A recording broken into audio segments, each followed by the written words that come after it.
મિત્રો, આદિ શંકરાચાર્યજીના જીવન વૃત્તાંતની આ વિશેષ શૃંખલામાં છઠ્ઠા અંકમાં આપનું સ્વાગત છે. ગયા અંકમાં આપણે જોયું કે કુમારીલ ભટ્ટને મળવા જગતગુરુ શ્રી શંકરાચાર્યજી પહોંચે છે. કુમારીલ ભટ્ટની વાત પણ થઈ અને કુમારીલ ભટ્ટ અગ્નિ પ્રવેશ કરી રહ્યા હતા. ત્યાંથી એમણે શ્રી શંકરાચાર્યજીને સલાહ આપી કે આપ માહિષ્મતી નદીના કાંઠે પંડિત મંડન મિશ્રજીને મળો એવી પ્રેરણા અને સલાહ આપ્યા બાદ એમણે અગ્નિ પ્રવેશ કર્યો. ત્યાંથી આપણે આજની આપણી વાત શરૂ કરીએ. ઓમકારેશ્વર પાસે હાલના મધ્યપ્રદેશ વિસ્તારમાં માહિષ્મતી નદી અને નર્મદા નદીના સંગમ પર માહિષ્મતી નામનું જે નગર આવેલું હતું એ નગરમાં પંડિત મંડન મિશ્રજી રહેતા હતા. એ સમયના ખૂબ જ વિદ્વાન અને શાસ્ત્રવિદ વ્યક્તિ તરીકે એમની નામના હતી.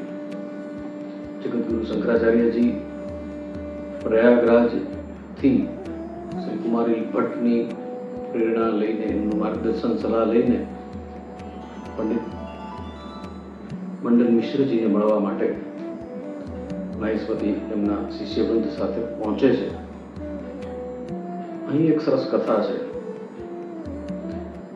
નગરમાં પ્રવેશ કર્યા પછી નગરજનોને પૂછવામાં આવે છે કે પંડિત મંડન મિશ્રનું ઘર ક્યાં. એ સમયે પંડિત માધવાચાર્ય રચિત દિગ્વિજય, શંકર દિગ્વિજય નામના ગ્રંથના 8મા અને 9મા સર્ગમાં આ બધી ઘટનાઓનું વર્ણન છે. તો એ સમયે એને એવો જવાબ મળે છે નગરજનો તરફથી કે જે ઘરની બહાર પિંજરમાં રાખેલા મેના અને પોપટ શાસ્ત્રોની વાતો કરતા હોય, વેદની રુચાઓ બોલતા હોય, એ ઘર પંડિત મંડન મિશ્રનું ગણો.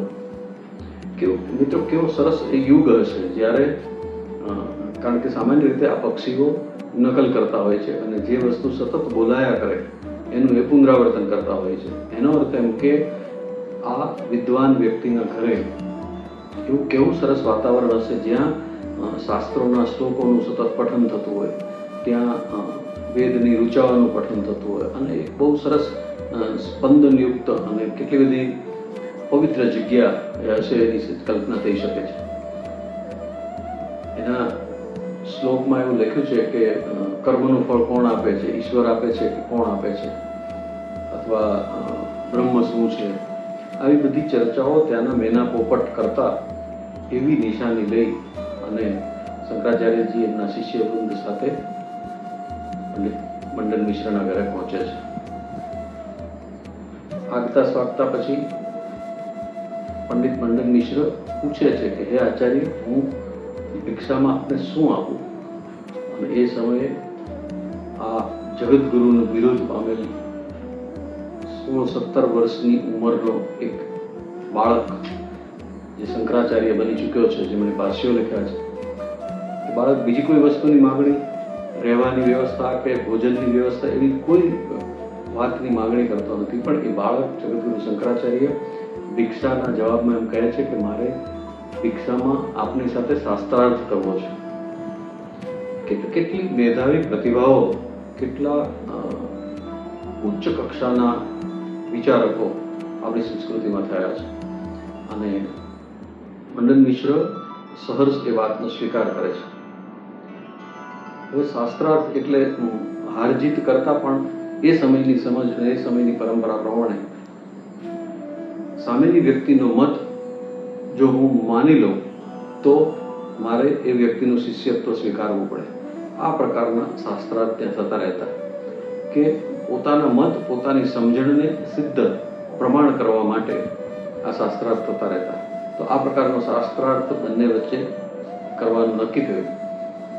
જૈમિની ઋષિને આ શાસ્ત્રાર્થના નિર્ણાયક તરીકે આમંત્રણ આપવામાં આવ્યું, પણ એમણે સવિનય એ વાતનો અસ્વીકાર કર્યો અને એમણે એવું સૂચન કર્યું કે પંડિત મંડન મિશ્રના પત્ની જે સરસ્વતીનો અંશ ગણાતા હતા એ સમયે, એટલી વિદ્વાન સ્ત્રી હતી, એમને આ શાસ્ત્રાર્થના નિર્ણાયક તરીકે રાખવા જોઈએ એવું જૈમિની ઋષિએ સૂચન કર્યું. એ પછી એ જવાબદારી ઉભય ભારતી એટલે કે પંડિત મંડન મિશ્રના પત્નીએ સ્વીકારી પણ કરી. અહીં મિત્રો સંસ્કૃત સાહિત્યની, સંસ્કૃત સમજની અને કેટલી સરસ એક સુંદરતા પ્રગટ થાય છે. શાસ્ત્રાર્થનું નક્કી થયા પછી બંને વચ્ચે શાસ્ત્રાર્થ શરૂ થાય છે. ઉભય ભારતીજી એના નિર્ણાયક બને છે. પહેલા દિવસે શાસ્ત્રાર્થ શરૂ કરતી વખતે એવું આમાં કહેવાય છે કે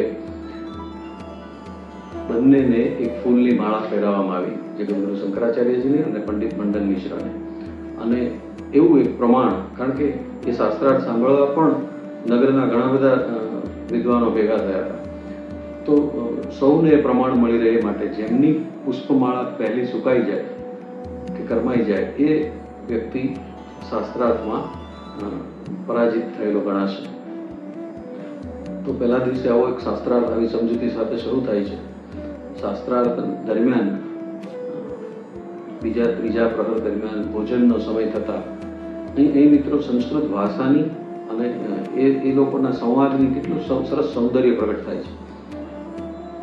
ઉભય ભારતી ભોજનનો સમય થતાં જ શાસ્ત્રાર્થમાં વિરામ જાહેર કરી અને પોતાના પતિ પંડિત મંડન મિશ્રને એમ કહે છે કે મહારાજ આપ ભોજન માટે પધારો, અને શંકરાચાર્યજીને એમ કહે છે કે આચાર્યજી આપ ભિક્ષા માટે પધારો.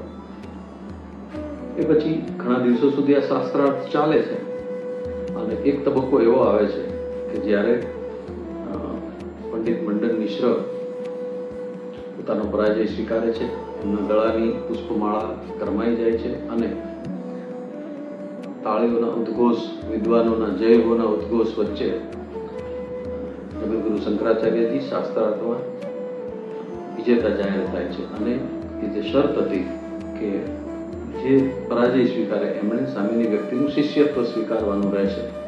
તો અહીં એ ક્ષણે પંડિત મંડન મિશ્ર શંકરાચાર્યજીનું શિષ્યત્વ સ્વીકારે છે.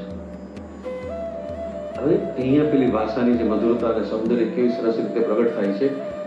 એ જ ઉભય ભારતી હવે ભોજનના સમયે બંને વ્યક્તિને એવું કહીને બોલાવે છે કે હે સંન્યાસીઓ, આપ ભિક્ષા માટે પધારો. એક વિદુષી સ્ત્રી પોતાના પતિને પોતાના જ નિર્ણયથી સંન્યાસી થવાની અને જગદગુરુ શંકરાચાર્યજીના શિષ્યત્વનો સ્વીકાર કરવાની વાત કરે છે. એ એક કેવા પ્રકારનું સ્ત્રી સશક્તિકરણ હશે. આજથી હજારો વર્ષ પહેલા કેવી વિદુષી મહિલાઓ સમાજમાં હશે કે જે આ પ્રકારનો શાસ્ત્રાર્થ કરી અને પોતે સમજતા હોવા છતાં પોતાના પતિને શાસ્ત્રાર્થમાં પરાજિત જાહેર કરીને સંન્યાસ માટે કરે છે. ઠીક છે, સનાતન ધર્મ અને હિન્દુ ધર્મના જે સમયનો પ્રવાહ છે એમાં વચ્ચે થોડી સદીઓ એવી આવી કે જેમાં ધર્મને, વૈદિક પરંપરાઓને જાળવી રાખવી એ જ મોટો પડકાર હતો. અને એને કારણે જે આવી વિદુષી સ્ત્રીઓ કે વિદ્વાન લોકો હતા એમની પછીની પેઢીઓ, થોડી પેઢીઓનો સંઘર્ષમાં સમય પસાર થયો. એટલે થોડો વચ્ચે એવો સમય આવ્યો કે જેમાં આ બધી વસ્તુ જે સ્વરૂપે વિદ્યમાન હતી એ સ્વરૂપે જાળવી રાખવી મુશ્કેલ હતી. અહીં બીજી એક ઘટના બને છે જે શાસ્ત્રોમાં લખ્યું છે એ પ્રમાણે કે ઉભય ભારતી પોતે પણ આટલા વિદુષી સ્ત્રી હતા ત્યારે એ એક વાત મૂકે છે કે આપણી વાત, આપણા શાસ્ત્રાર્થ પ્રમાણે પંડિત મંડન મિશ્ર પરાજિત થયા છે એ વાત સાચી છે, પણ એમની અર્ધાંગના હોવાને નાતે જ્યાં સુધી આપ મને શાસ્ત્રાર્થમાં પરાજિત ન કરો ત્યાં સુધી એમનો પરાજય પૂર્ણતઃ કહેવાય નહીં. તો અને આ વાત તાર્કિક રીતે પણ સાચી હોવાને કારણે અને કોઈ પણ પડકારોને સ્વીકારી લેવા માટે સજ્જ હતા જગદગુરુ શંકરાચાર્યજી. એટલે એમણે આ વાતમાં સહમત થયા અને એમણે ઉભય ભારતીજી સાથે શાસ્ત્રાર્થની શરૂઆત કરી. અહીંયા એક ઘટના એવી બને છે કે વિદુષી મહિલા તરીકે ઉભય ભારતી બધા શાસ્ત્રોનો જે હિસ્સો છે એવા કામશાસ્ત્ર વિશે પ્રશ્નો પૂછે છે. બાળપણથી બ્રહ્મચર્યાશ્રમથી સીધા જ સંન્યાસાશ્રમમાં પ્રવેશેલા શંકરાચાર્યજી માટે આ પ્રશ્નો વિશે અજ્ઞાન હતું. એટલે એ 1 મહિનાનો એમાં સમય માગે છે કે આ વિષયનો શાસ્ત્રાર્થ હું 1 મહિના પછી કરીશ. અને 1 મહિના દરમિયાન એક અમૃત નામનો રાજા જેનું અવસાન થયું હતું, પોતાની યોગ નિષ્ઠાના બળે શંકરાચાર્યજી પરકાયા પ્રવેશ કરે છે. એટલે કે એ અમૃત રાજાના શરીરમાં એનો શંકરાચાર્યજી પ્રવેશ કરે છે અને 1 મહિના માટે રાજા પુનર્જીવિત થાય છે અને પુનઃ પોતાના સંસારમાં 1 મહિનો એ પોતાના પરિવાર સાથે, રાણીઓ સાથે, રાજ્ય કારભાર સાથે રહે છે. એક સંસારી માણસના શરીરમાં કાયા પ્રવેશ કરીને શંકરાચાર્યજી કામશાસ્ત્ર વિશેનો પણ જાણકારી મેળવે છે. અને એ પછી 1 મહિનાનો સમય પૂરો થતાં એ શરીર, અમૃત રાજાનું શરીર છોડી શંકરાચાર્યજી પુનઃ પોતાના શરીરમાં પ્રવેશ કરે છે અને ફરી વખત ઉભય ભારતીજી સાથે શાસ્ત્રાર્થ શરૂ કરે છે, જેમાં ઉભય ભારતીજી એક તબક્કે પોતાનો પરાજય સ્વીકાર કરે છે અને પૂરા આદર સાથે, પૂરા સન્માન સાથે શંકરાચાર્યજીને પોતાના પતિ પંડિત મંદન મિશ્રને પોતાના શિષ્યગણમાં સામેલ થવાની મંજૂરી આપે છે, વિનંતી પણ કરે છે, પ્રાર્થના કરે છે. અને અહીં પોતાના શિષ્યત્વ ધારણ કરનાર પંડિત મંદન મિશ્રને શંકરાચાર્યજી સુરેશ્વરાચાર્ય એવું નામ આપે છે, દીક્ષા આપે છે. અને જેમ અત્યાર સુધી એમની પાસે એક શિષ્ય હતા પદ્મપાદાચાર્ય, જેમનું અગાઉનું નામ સનંદન હતું અને પછી આપણે અગાઉના અંકમાં જોયું એ પ્રમાણે એમને પદ્મપાદાચાર્ય નામ મળ્યું છે. હવે એમના મુખ્ય 4 શિષ્યોમાં આ બીજા શિષ્યનો વધારો થાય છે, ઉમેરો થાય છે પંડિત મંડન મિશ્રના સ્વરૂપમાં, અને જેમને નામ આપવામાં આવે છે સુરેશ્વરાચાર્ય. તો આ પંડિત મંડન મિશ્રની બહુ જગ પ્રસિદ્ધ આ વાત છે. અને આ રીતે પંડિત મંડન મિશ્રને શાસ્ત્રાર્થમાં પરાજિત કરી અને ફરી વખત ભારત વર્ષના ભ્રમણ માટે શંકરાચાર્યજી પોતાના શિષ્ય સમૂહ સાથે નીકળી પડે છે. આ પોતાની અલ્પાયુમાં સમગ્ર ભારત, એટલે અત્યારનો નકશો છે નથી, સમગ્ર ભારત વર્ષ તો ઘણો વિશાળ હતું, એ સમયે ઘણો મોટો જ ભૂભાગ હતો. એ ભારત વર્ષની 3 વખત યાત્રા શંકરાચાર્યજીએ કરી છે.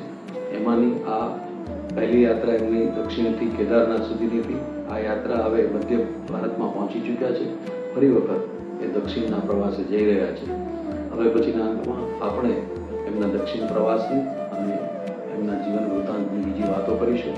ત્યાં સુધી આપણે આ વિચારો, આ પ્રસ્તુતિ, આ ચેનલ, આ શૃંખલા ગમી હોય તો એનો પ્રચાર અને પ્રસાર કરવા માટે વિનંતી. નમસ્કાર.